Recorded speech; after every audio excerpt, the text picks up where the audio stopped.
This is Aditya Joshi, welcome back to our channel. बहुत सारे बच्चों ने यूट्यूब पे और बाकी सारे सोशल मीडिया में मुझसे एक सवाल पूछा था एमबीबीएस अब्रॉड के बारे में। वो इन्फॉर्मेशन लेना चाहते थे क्योंकि apparently they want to pursue MBBS abroad. अगर आप भी उनमें से एक हो तो प्लीज़ इस वीडियो को ढंग से देखना।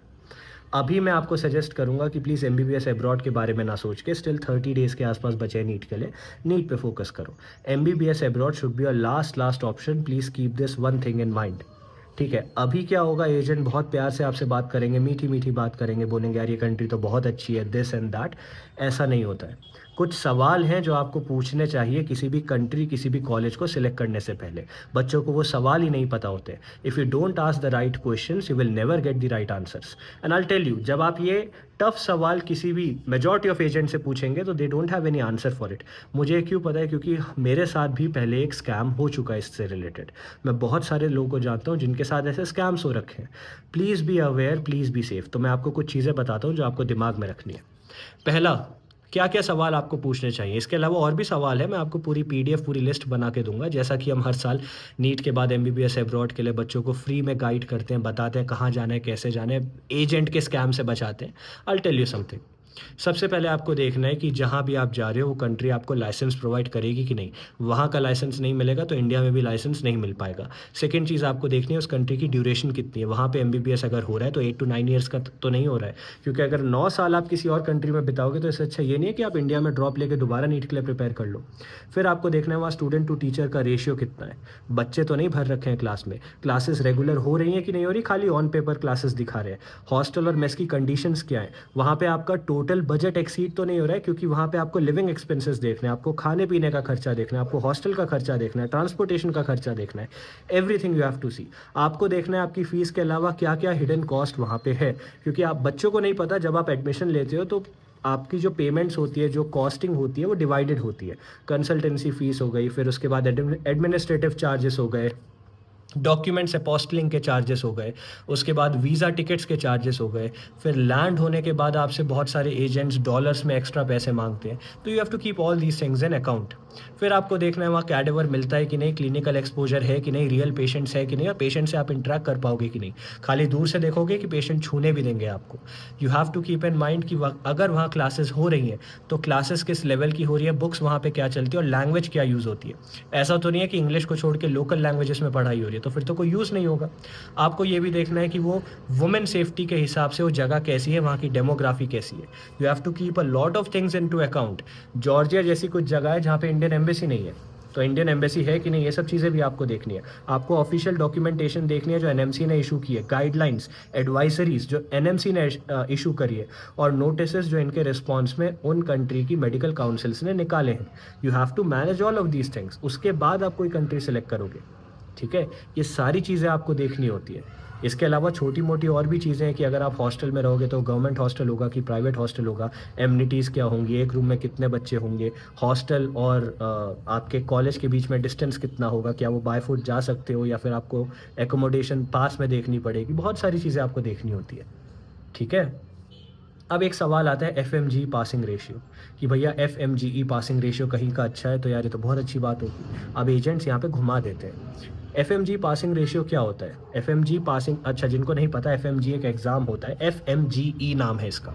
ठीक है, एफ एक एग्ज़ाम होता है जो एमबीबीएस अब्रॉड कंप्लीट करने के बाद आपको इंडिया में एलिजिबल होने के लिए देना पड़ता है। अब अगर नेक्स्ट आ जाएगा तो नेक्स्ट सबको देना पड़ेगा, बाहर वालों को भी और इंडिया वालों को भी। First thing. सेकंड थिंग, इसका एक रेशियो होता है, एफ पासिंग रेशियो कहते हैं। इसका मतलब अगर कहीं पे किसी सेंटर पे 10 बच्चे एफ का एग्ज़ाम देने बैठे तो 10 में से कितने बच्चों ने वो एग्ज़ाम क्लियर किया। अब एजेंट कहते हैं यार इस कॉलेज का एफ रेशियो तो बहुत अच्छा है, ये कॉलेज बहुत अच्छा है। अब यहाँ पे कुछ फैक्टर्स हैं जो आपको याद रखना है। पहली चीज़, कॉलेज अच्छा है, इससे क्या मतलब है? हो सकता है बेकार कॉलेज में अच्छे पढ़ने वाले बच्चे हैं तो वहाँ का रेशियो अपने आप हाई हो जाएगा। सेकंड चीज़ आपको देखनी है, अगर 2 ही बच्चे एक सेंटर में पेपर देने बैठे और 2 में से एक बच्चे ने क्रैक कर लिया तो ये तो 50% रेशियो हो गया। और कहीं पे अगर 100 बच्चे बैठे और 100 में से एक ने क्रैक किया, रेशियो तो बहुत ख़राब हो गया। तो ये एफ पासिंग रेशियो आपको देखना है पास्ट फ्यू ईयर्स में ट्रेंड्स कैसा रहा है। ट्रेंड कैसा रहा है, ट्रेंड देखना है। सिर्फ एक साल का रेशियो उठा के नहीं चल देना है कि यार इसमें तो 0 था, इसमें तो 100 था, ये तो बहुत अच्छा है। बहुत बार एग्जैजरेटेड एफ पासिंग रेशियो भी लोग बताते हैं कि यार यहाँ पे तो 40%, 50%, 60% रेशियो रहा है।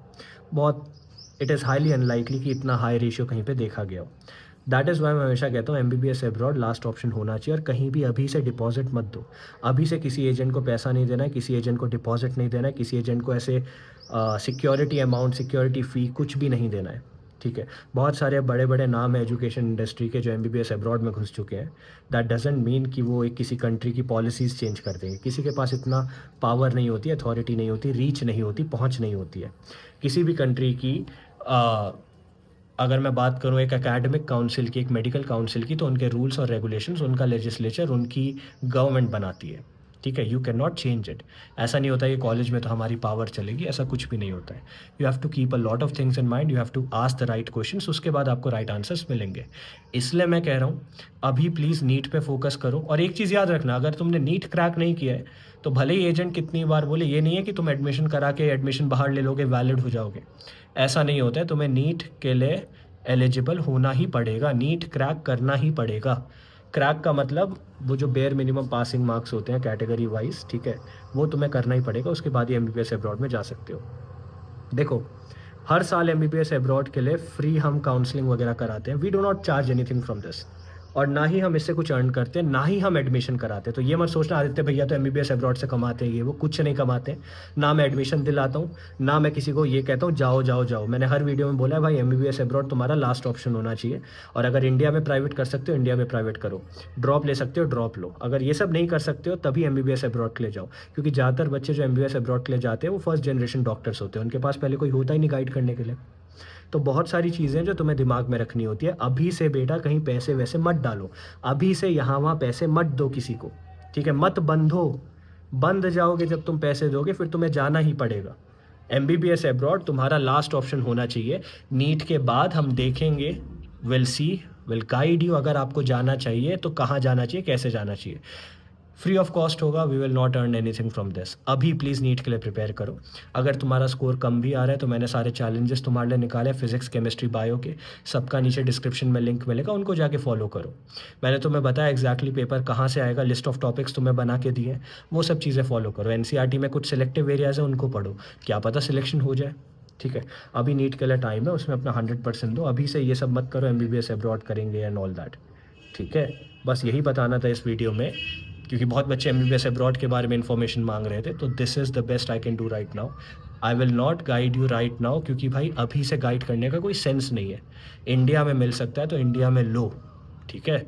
I hope this video is helpful. Thank you.